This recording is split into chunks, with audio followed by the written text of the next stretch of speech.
Boa noite, meu irmão e minha irmã. Estamos juntos aqui nesse momento, nessa noite, nesse Somos Igreja, para juntos meditarmos sobre questões da nossa fé. Por isso eu peço licença para entrar na sua casa e, num gesto de unidade, para nesse mês de setembro conversarmos sobre a Palavra de Deus.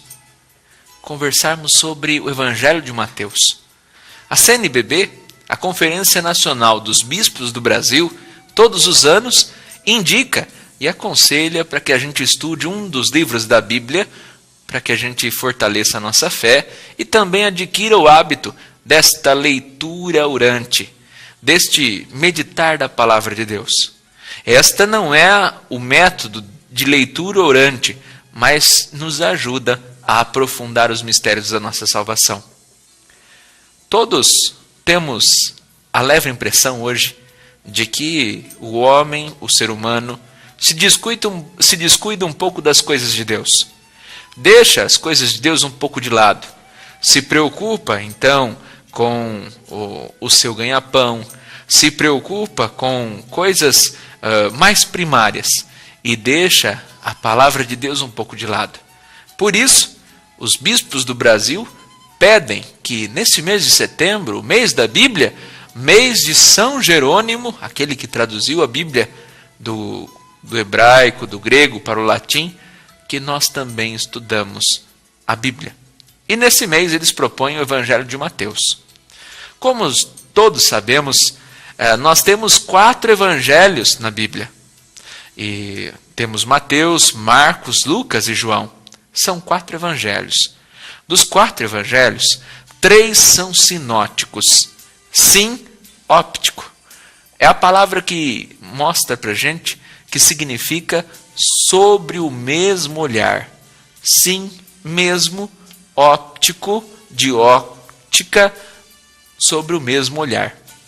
Por isso, Mateus, Marcos e Lucas são 3 evangelhos quase que semelhantes.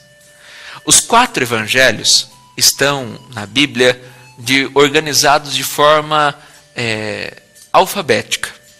No entanto, é alfabética de trás para frente, porque a Bíblia dos hebreus, a Bíblia hebraica, começa da capa do fundo para a capa da frente, enquanto a nossa Bíblia começa normal, como todos os nossos livros.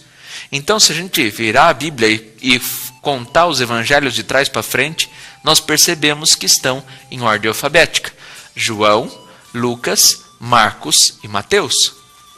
Agora, a ordem cronológica dos evangelhos é outra.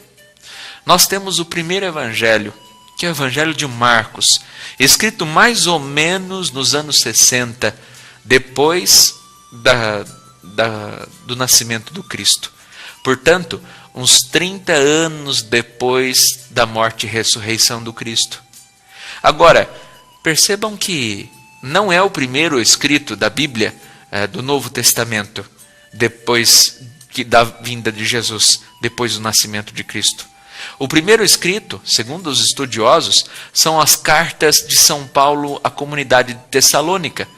A primeira e a segunda carta aos Tessalonicenses é onde mostra o próprio Paulo escrevendo, desejando a graça e a paz de Deus esteja convosco.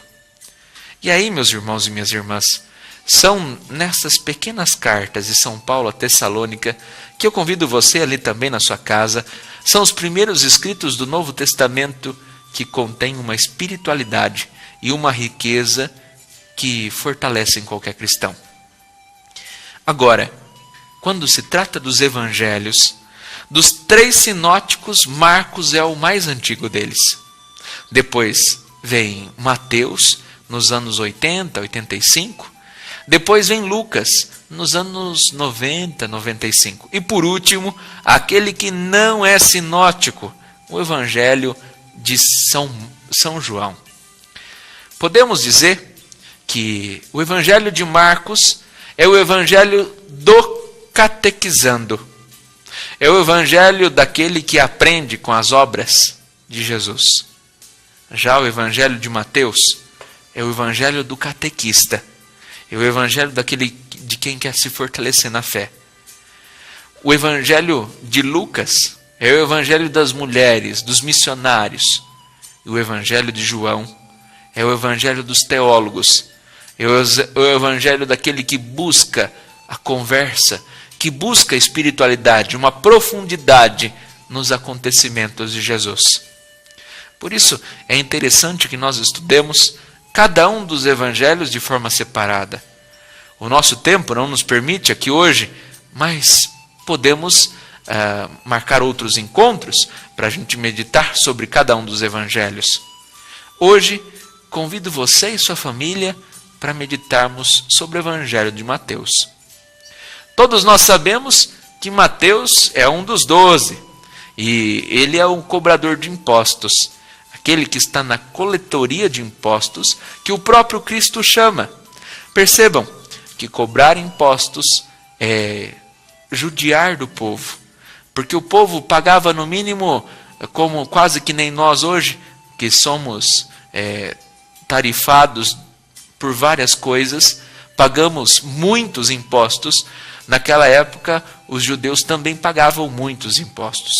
Pagavam impostos ao Império Romano, pagavam impostos ao exército romano, pagavam impostos aos chefes da lei, aos fariseus do templo, pagavam impostos ao governador da cidade, no caso Pilatos. E assim, tantos outros impostos, e quando vinham, não sobrava nada para eles. Mateus é um desse que coletava imposto do povo para o exército romano. Mas Mateus é convidado pelo Cristo. Mateus agora é convidado pelo próprio Jesus, não mais para ter para si, porque o coletor de impostos ficava com uma parte do imposto coletado como seu salário. Agora, logo depois que Jesus convida Mateus para ser seu seguidor, ele faz uma janta na casa dos pecadores e cobradores de impostos. Percebam que agora Mateus para. A dinâmica é outra. Ele não mais coleta, mas ele partilha a partilha do pão, a partilha da misericórdia com todos aqueles que estão lá, que estão junto com Jesus, aqueles que seguem. E Jesus veio para todos. A universalidade de Mateus é muito bonita.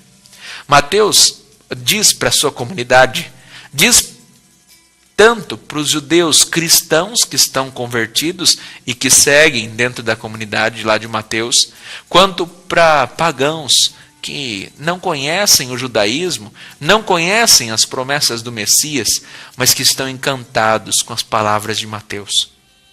Também cabe dizer a todos que o nome de Mateus tem um bonito significado, tanto na língua hebraica quanto na língua grega.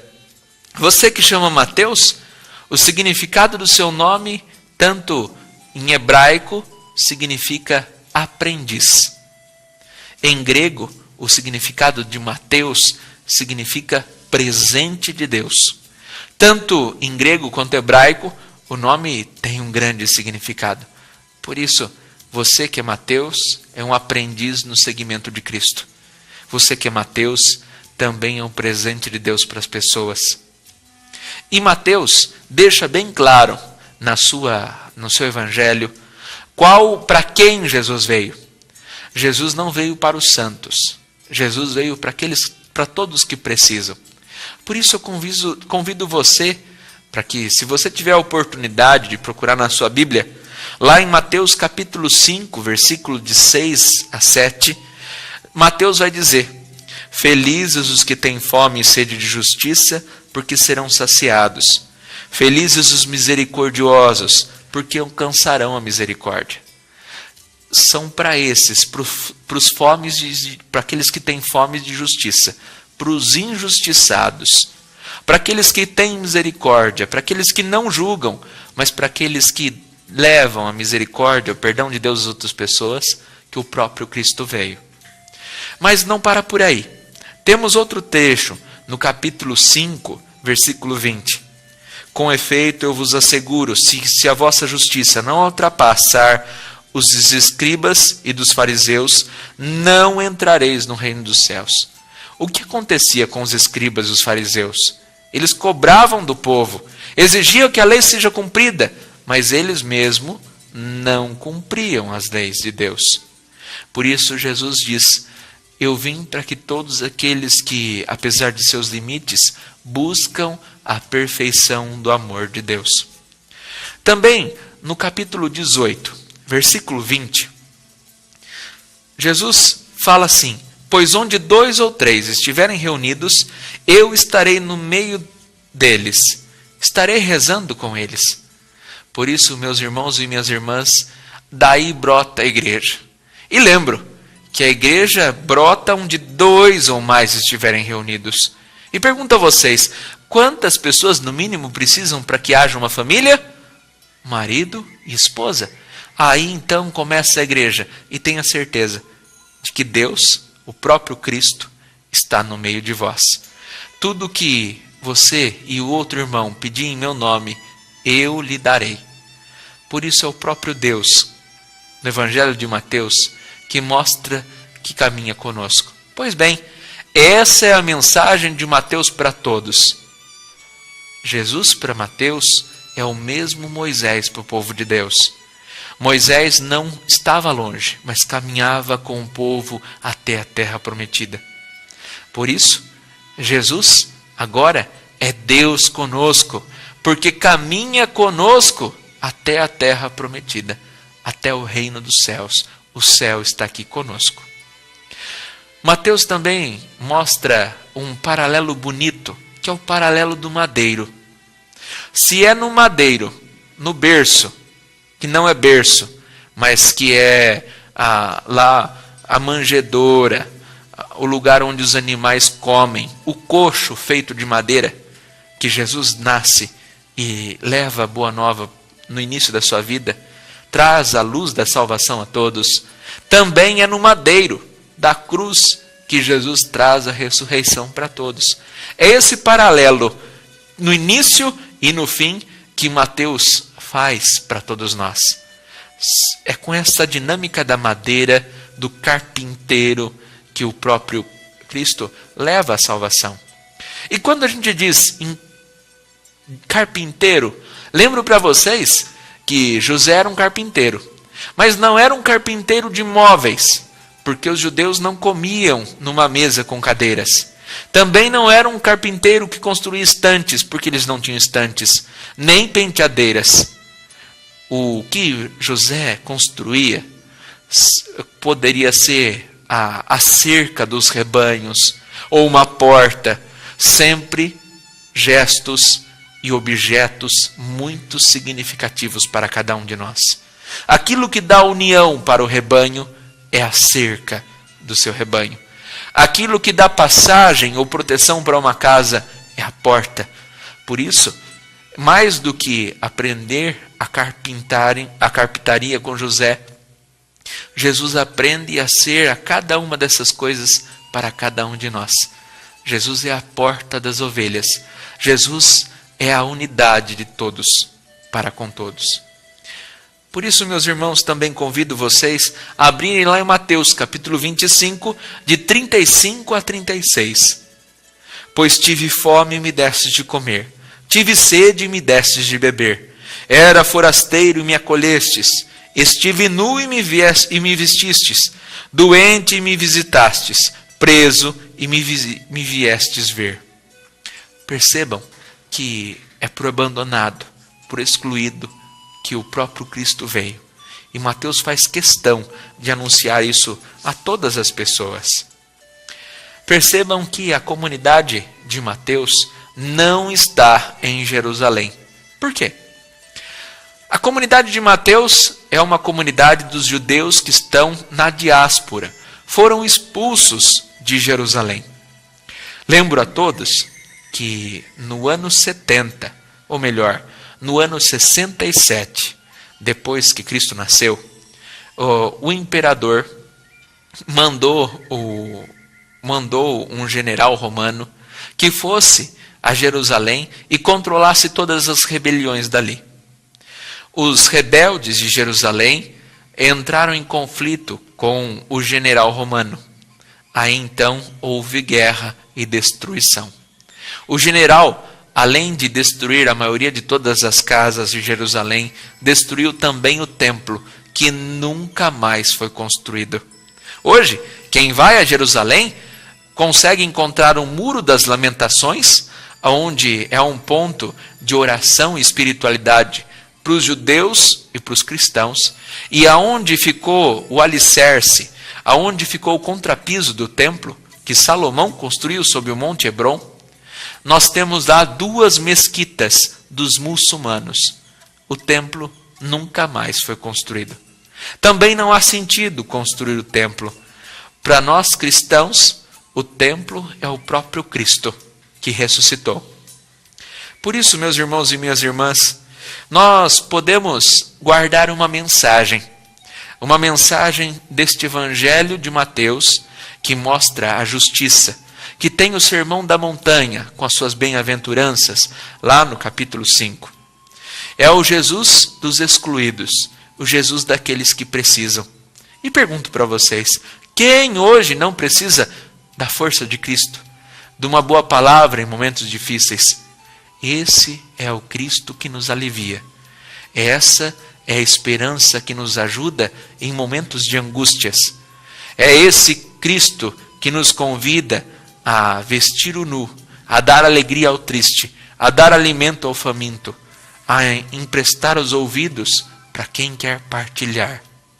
Por isso, meus irmãos e minhas irmãs, é uma justiça que liberta os pobres, é uma justiça que provoca conflitos em nome da paz. Não guerras, mas paz, encontros. É o novo povo de Deus, é a vinda definitiva do reino. Por isso, a Páscoa da libertação. E se a gente pudesse dar uma palavra, uma frase, eu daria uma dessas músicas que são cantadas em nossas liturgias.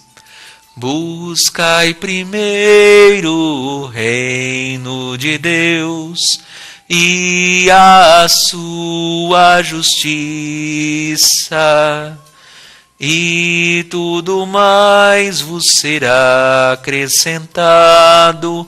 Aleluia, aleluia.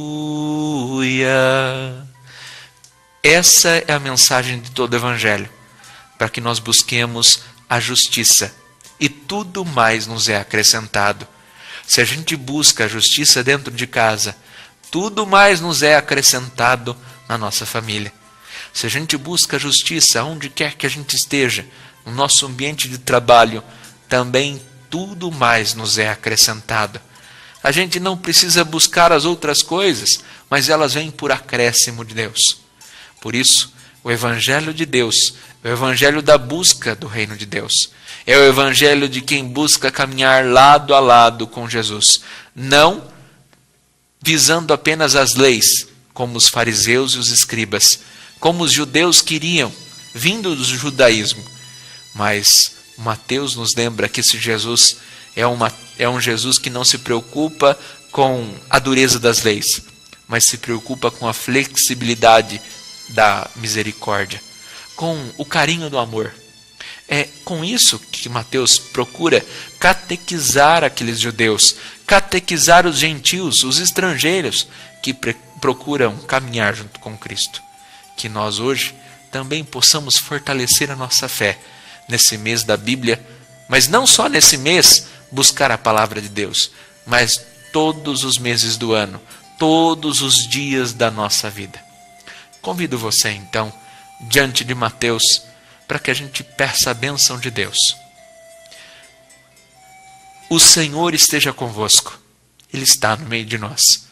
Por intercessão de São Mateus, desça sobre vós e sobre a vossa família a bênção de Deus, que é Pai, Filho e Espírito Santo. Amém. Que a alegria do Senhor seja a vossa força. Vamos em paz evangelizar na graça do Senhor.